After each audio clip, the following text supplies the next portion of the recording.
5 August Sheikh হাসিনার ভারতে পালিয়ে যাওয়ার বিষয়ে মানবজমিন পত্রিকার জনতার চোখে একটি প্রতিবেদন ছাপিয়েছে। প্রতিবেদনটি হুবহু তুলে ধরা হলো। শেখ হাসিনাকে অনেকে গত 1 যুগ ধরে আয়রন লেডি বলে বর্ণনা করেছিলেন। 15.5 বছর যাবৎ দুর্দণ্ড প্রতাপে ক্ষমতায় টিকে থাকা একজন প্রধানমন্ত্রী এভাবে দেশ ছেড়ে পালিয়ে যাবেন, সেটি অনেকেই ধারণা করতে পারেননি। বাংলাদেশের ইতিহাসে ক্ষমতাচ্যুত হবার পর কোনো ব্যক্তি এভাবে দেশ ছেড়ে পালাতে বাধ্য হননি। ছাত্র জনতার তীব্র আন্দোলনের মুখে গত 5 আগস্ট শেখ হাসিনা ও তার বোন রেহানা প্রতিবেশী দেশ ভারতে পালিয়ে যেতে বাধ্য হন। তবে তার পালিয়ে যাওয়ার আগে রোববার রাত এবং সোমবার সকাল থেকে নানা নাটকীয়তা হয়েছে। 5 আগস্ট দুপুর পর্যন্ত দফায় দফায় নিরাপত্তা চেয়ে ভারতীয় কর্মকর্তাদের সঙ্গে শেখ হাসিনা আলোচনা করেন। তাদের তিনি বলেছিলেন ঢাকার কোনো বিমানে চড়তে তিনি নিরাপদ বোধ করছেন না।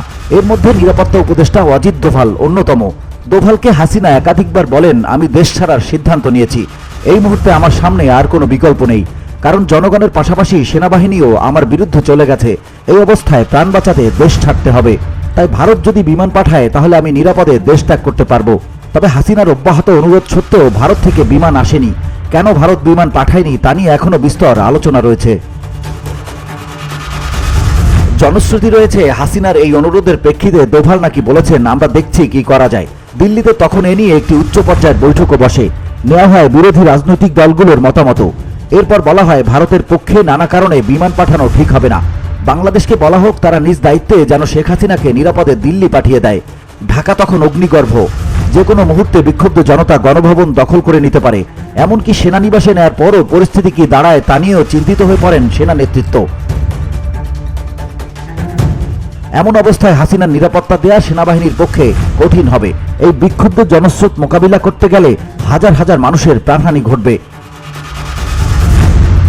ওদিকে ভীত সন্ত্রস্ত হাসিনাও দেশ ছাড়ার ব্যাপারে মরিয়া।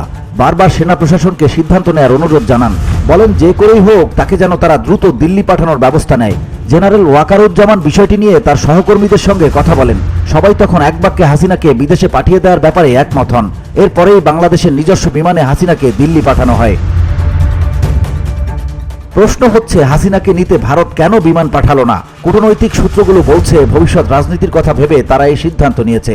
ভারতীয় নেতৃবৃন্দ তখন যুক্তি দেখিয়েছিলেন, হাসিনাকে যদি ভারত তার নিজস্ব বিমানে উঠিয়ে নিয়ে যায় তখন আন্তর্জাতিক মহলে নানা প্রশ্ন উঠবে। বলা হবে একটি রাষ্ট্র থেকে এভাবে তৃতীয় আরেকটি দেশ ক্ষমতাচ্যুত কোনো প্রেসিডেন্ট বা প্রধানমন্ত্রীকে নিরাপত্তার নামে উদ্ধার করলে দেশটির স্বাধীনতা সার্বভৌমত্ব নিয়েই প্রশ্ন উঠবে। এমনিতেই বাংলাদেশের মানুষ ভারত বিরোধী। এছাড়া অন্য একটি কারণও ছিল, ভারত প্রমাণ করতে চেয়েছিল বাংলাদেশই তাদের প্রধানমন্ত্রীকে এভাবে পুশ করেছে। একটি দায়িত্বশীল কূটনৈতিক সূত্র জানায়, বাংলাদেশ কর্তৃপক্ষের সিদ্ধান্তহীনতায় ভারত নাকি হুমকিও দিয়েছিল, যদি তারা হাসিনাকে দ্রুত না পাঠায় তাহলে বিকল্প কঠিন ব্যবস্থার কথা ভাবা হবে। হাসিনা দেশ ছাড়ার আগে হাতে 3 পৃষ্ঠার একটি লেখা ছিল। তখন তিনি তার প্রেস টিমের একজন সদস্যের সঙ্গে কথাও বলেন। এই সদস্য এখন আত্মগোপনে রয়েছেন। লেখাটি হাসিনা রেখে যাননি, ভ্যানিটি ব্যাগে করেই তা নিয়ে যান দিল্লিতে। সেখানে পৌঁছার পর ওই দিন রাত 12টার দিকে ঢাকায় তার কয়েকজন বিশ্বস্ত সহকর্মীর সঙ্গে ফোনে কথা বলেন। তখন ওই লেখার প্রসঙ্গটি আসে, জানিয়ে বিস্তারিত জানা এখনো সম্ভব হয়নি। VOD Bangla news desk.